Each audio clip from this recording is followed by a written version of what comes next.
ನೋಡ್ತಾ ಹೋಗೋಣ.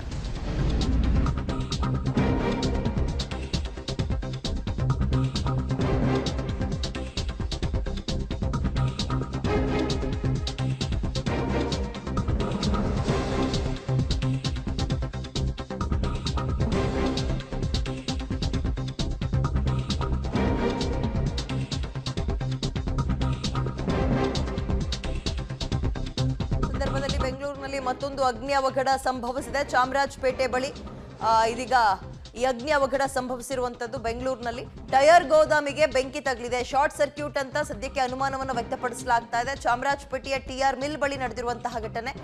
ಇದೀಗ ಬಿರು ಬೇಸಿಗೆಯಲ್ಲಿ ಇಂತಹ ಘಟನೆಗಳು ಪದೇ ಮರುಕಳಿಸ್ತಾ ಇದೆ. ಘಟನಾ ಸ್ಥಳಕ್ಕೆ 5 ಅಗ್ನಿಶಾಮಕ ದಳದ ಒಂದು ವಾಹನಗಳು ಕೂಡ ಸ್ಥಳಕ್ಕೆ ದೌಡಾಯಿಸಿದ್ದು ಬೆಂಕಿ ನಂದಿಸುವ ಕೆಲಸವನ್ನ ಮಾಡ್ತಾ ಇದ್ದಾರೆ. ಇದು ಬೆಳಗಿನ ಜಾವ 4:30 ಸುಮಾರಿಗೆ ನಡೆದಿರೋ ಅವಘಡ. ಬೆಳಗಿನ ಜಾವ ಕೆಲ ಕ್ಷಣಗಳ ಹಿಂದೆ ನಡೆದಿರೋ ಅವಘಡ ಇದು. ಟೈರ್ ಗೋದಾಮಿಗೆ ಬೆಂಕಿ ತಗುಲಿದೆ. ಪರಿಣಾಮ ಹೊತ್ತಿ ಉರಿತಾ ಇದೆ. ಟೈರ್ ಗೋದಾಮ ಅಂದ ತಕ್ಷಣ ಅಲ್ಲಿ ಬೆಂಕಿ ಮತ್ತಷ್ಟು ಹೆಚ್ಚಾಗೋದಕ್ಕೆ ಪ್ರವೋಕ್ ಮಾಡುವಂತಹ ವಸ್ತುಗಳೇ ಇರುತ್ತೆ. ಟೈರು, ಕೆಲವೊಂದು ಲಿಕ್ವಿಡ್, ಇವೆಲ್ಲವೂ ಶಾರ್ಟ್ ಸರ್ಕ್ಯೂಟ್ ಆಗಿದ್ದು ಸ್ವಲ್ಪ ಬೆಂಕಿ ಹತ್ಕೊಂಡಿದ್ದು ಹೆಚ್ಚಿನದಾಗಿ ಆವರಿಸಿಕೊಂಡಿದೆ. ಸುಮಾರು 5 ಅಗ್ನಿಶಾಮಕ ದಳದ ವಾಹನಗಳು ಜಾಗದಲ್ಲಿದೆ ಅಂತ ಮಾಹಿತಿ ಸದ್ಯ ಸಿಗ್ತಾ ಇದ್ದು ಬೆಂಕಿ ನಂದಿಸೋ ಕೆಲಸ ಭರದಿಂದ ಸಾಗ್ತಾ ಇದೆ. ಬೆಂಗಳೂರಿನಲ್ಲಿ ಮತ್ತೊಂದು ಅಗ್ನಿ ಅವಘಡ. ಬಿರು ಬೇಸಿಗೆಯಲ್ಲಿ ಇಂತಹ ಅಗ್ನಿ ಅವಘಡಗಳು ದಿನಕ್ಕೊಂದು 2 ಆಗ್ತಲೇ ಇದೆ.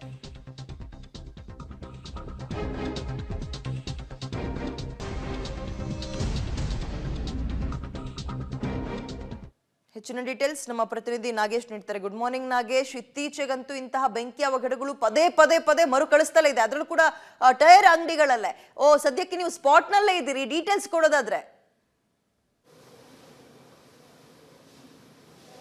ವಿದ್ಯಾ, ಈಗಾಗಲೇ ಬೆಂಗಳೂರಿನ ಚಾಮರಾಜಪೇಟೆಯಲ್ಲಿ ಒಂದು ದೊಡ್ಡ ಬೆಂಕಿ ಅವಘಡ ಸಂಭವಿಸಿರುವಂಥದ್ದು. ನಾನು ತೀರಾ ಕ್ಲೋಸ್ ಆಗಿ ವಿಜುವಲ್ಸ್ ಅನ್ನ ತೋರಿಸುವ ಕೆಲಸವನ್ನ ಮಾಡ್ತಾ ಇದ್ದೇನೆ. ಈಗಾಗಲೇ ಬೆಳಿಗ್ಗೆ 3:30 ಸುಮಾರಿಗೆ ಈ ಒಂದು ಬೆಂಕಿ ತಗಲಿರುವಂಥದ್ದು. 3:30ಯಿಂದ ಸುಮಾರು 4 ಗಂಟೆಗೆ ಫೈರ್ ಇಂಜಿನ್ ಬರುತ್ತೆ. ಅಲ್ಲೇ ಗಂಟ ಸ್ಥಳೀಯರು ಎಷ್ಟೇ ಫೋನ್ ಮಾಡಿದ್ರು ಕೂಡ ಫೈರ್ ಇಂಜಿನ್ ಸಂಪರ್ಕಕ್ಕೆ ಸಿಗಲ್ಲ. ಅದಾದ ನಂತರ 4 ಗಂಟೆಗೆ ಬಂದಂಥ ಫೈರ್ ಇಂಜಿನ್ಗಳು ಸುಮಾರು 1.5 ಗಂಟೆಯಿಂದಲೂ ಕೂಡ ಬೆಂಕಿಯನ್ನು ಹತೋಟಿಗೆ ತರಲಿಕ್ಕೆ ಪ್ರಯತ್ನವನ್ನು ಮಾಡ್ತಿದ್ದಾರೆ. ಆದರೂ ಕೂಡ ಬೆಂಕಿ ಹತೋಟಿಗೆ ಬರ್ತಾ ಇಲ್ಲ. ಪ್ರಮುಖವಾಗಿ ಈ ಒಂದು ಗೋಡನ್ನಲ್ಲಿ ಟೈರ್ಸ್ ಮತ್ತು ಪೈಪ್ ಮತ್ತು ವುಡ್ ಇರೋದ್ರಿಂದ ಬಹಳ ದೊಡ್ಡ ಮಟ್ಟದಲ್ಲಿ ಬೆಂಕಿ ಆವರಿಸ್ಕೊಳ್ತಾ ಇದೆ.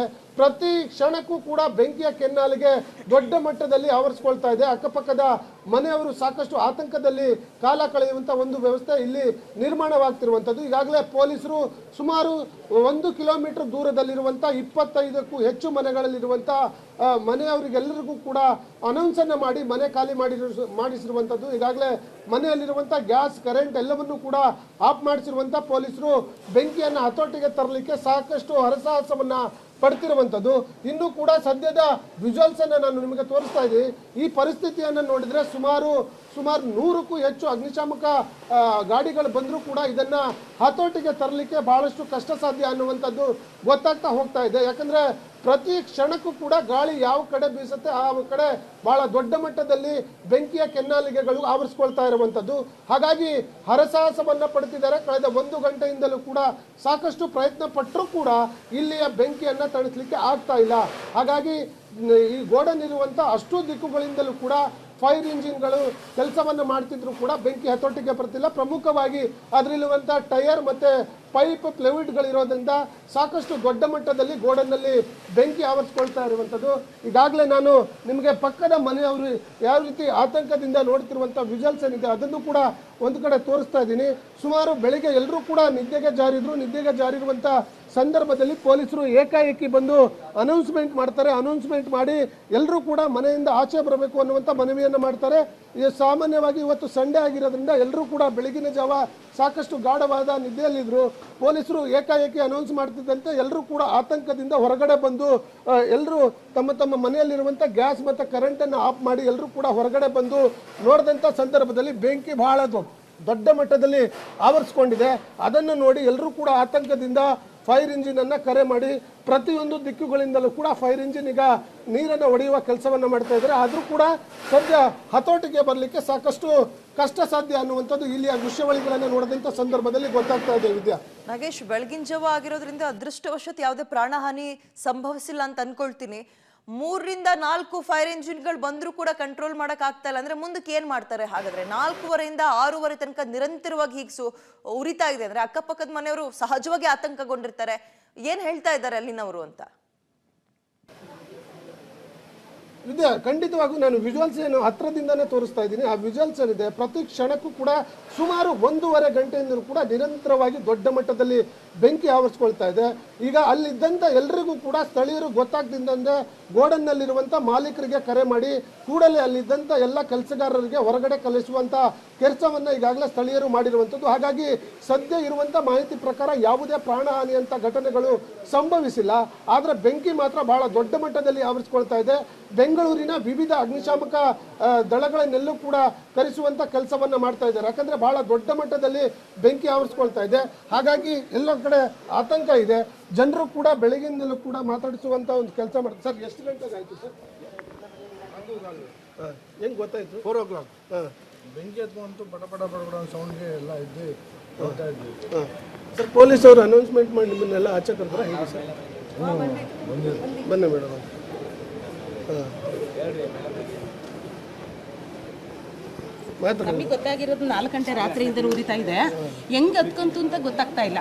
ಇಲ್ಲಾಂದ್ರೆ ಏನಾದ್ರೂ ಸ್ಪ್ರೆಡ್ ತರ ಆಯ್ತೋ, ಇಲ್ಲ ಕರೆಂಟ್ ಶಾಕಿಂದ ಆಯ್ತೋ, ಇಲ್ಲ ಏನಾದ್ರೂ ಬಿಡಿ ಸಿಗರೇಟ್ಸ್ ಎದಾಕಿದ್ರು ಗೊತ್ತಿಲ್ಲ. ಆದ್ರೆ ಇಷ್ಟು ಎಲ್ಲ ಅನಾಹುತ ಆಗಿದೆ. ಏಕೆಂದ್ರೆ ಮೊದಲು ಒಂದ್ಸರಿ ಆ ಕಡೆ ಆಗಿತ್ತು. ಯಾಕಂದ್ರೆ ಮೇಡಮ್ ಬೆಳಗ್ಗೆ ಮುಂಜಾನೆ ಇದಾಗಿರೋದ್ರಿಂದ ನಿಮಗೆಲ್ಲ ಹೆಂಗ್ ಗೊತ್ತಾಯ್ತು? ಏನ್ ಕತೆ? ಎಲ್ಲ ಒಬ್ಬೊಬ್ರಿಂದ ಸ್ಪ್ರೆಡ್ ಆಗ್ತಾ ಇದೆ. ಯಾಕೆಂದ್ರೆ ಒಬ್ರಿಗೆ ಗೊತ್ತಾದ್ರೆ ವಿಷಯ ಎಲ್ಲ ಕಡೆ ಆಗೋದ್ರಿಂದ ಜನ ತುಂಬಾ ಜಂಗುಳಿ. ಆದ್ರೆ ಪೊಲೀಸ್ ಅವ್ರು ಎಲ್ಲರೂ ಬಂದು ಅವಾಯ್ಡ್ ಮಾಡಿ ಅವ್ರನ್ನೆಲ್ಲ ದೂರ ಕಳಿಸ್ತಾ ಇದ್ದಾರೆ. ಯಾಕೆಂದ್ರೆ ಲೈಟ್ ಇದೆ, ಇಲ್ಲಿ ಬ್ಲಾಸ್ಟ್ ಆದ್ರೆ ಎಲ್ಲ ಅಕ್ಕಪಕ್ಕದ ಮನೆ ಎಲ್ಲ ಹಾಳಾಗುತ್ತೆ ಅಂದ್ಬಿಟ್ಟು ಎಲ್ಲರೂ ದೂರ ಹೋಗಿ ಮಕ್ಕಳು ಹೊರಗಡೆ ಬನ್ನಿ, ಮನೆಯವರೆಲ್ಲ ಮನೆಗೆ ಅಕ್ಕಪಕ್ಕ ಗ್ಯಾಸ್ ಬ್ಲಾಸ್ಟ್ ಆಗ್ಬೋದು, ಕರೆಂಟ್ ಬ್ಲಾಸ್ಟ್ ಆಗ್ಬೋದು ಅಂದ್ಬಿಟ್ಟು ಸಾರ್ಗಳೆಲ್ಲ ಹೇಳ್ತಾ ಇದ್ದಾರೆ. ಮೇಡಮ್, ಇದು ಏನು ಗೋಡನ್ ಮೇಡಮ್? ಇದು ಟೈರ್ ಇದೆ, ಅಲ್ಲಿ ಸೈಕಲ್ದು ಮೆಟೀರಿಯಲ್ಸ್ ಇದೆ, ಟೈರ್ ಇದೆ. ಹಂಗಾಗಿ ಏನಾಗಿದೆ ಅಂತ ಅಕಸ್ಮಾತ್ ನಮ್ಗೆ ಗೊತ್ತಿಲ್ಲ. ವಿದ್ಯಾ, ಈಗಾಗಲೇ ಸ್ಥಳೀಯರು ಆತಂಕದಿಂದನೇ ಮಾತನಾಡಿಸುವಂಥ ಕೆಲಸ ಈಗ ಆಗ್ತಾ ಇರುವಂಥದ್ದು. ಈಗಾಗಲೇ ಎಲ್ಲರೂ ಕೂಡ ಪೊಲೀಸರು ಏಕಾಏಕಿ ಬಂದು ಅನೌನ್ಸ್ಮೆಂಟ್ ಮಾಡಿರುವಂಥ ಸಂದರ್ಭದಲ್ಲಿ ಸ್ಥಳೀಯರು ಮನೆಯಿಂದ ಆಚೆ ಹೊರಬರುವಂಥ ಕೆಲಸವನ್ನು ಮಾಡಿದ್ದಾರೆ.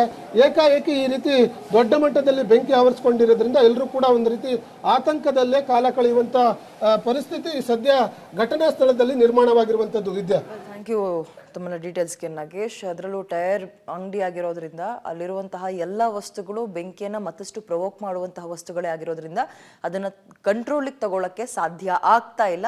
ಅಕ್ಕಪಕ್ಕದ ಮನೆಯವರು ಡೆಫಿನೆಟ್ಲಿ ಒಂದು ಆತಂಕ ಅಂತೂ ಆಗೇ ಆಗುತ್ತೆ. ಈ ಪರಿಯಾಗಿ ಕಣ್ಣೆದುರಿಗೆ ಒಂದು ಬೆಂಕಿ ಕೆನ್ನಾಲಿಗೆ ಉರಿತಾ ಇದೆ, ಆಕಾಶದ ಎತ್ತರಕ್ಕೆ ದಟ್ಟ ಹೊಗೆ ಅಂದಾಗ ಸಹಜವಾಗಿ ಭಯ ಆಗುತ್ತೆ.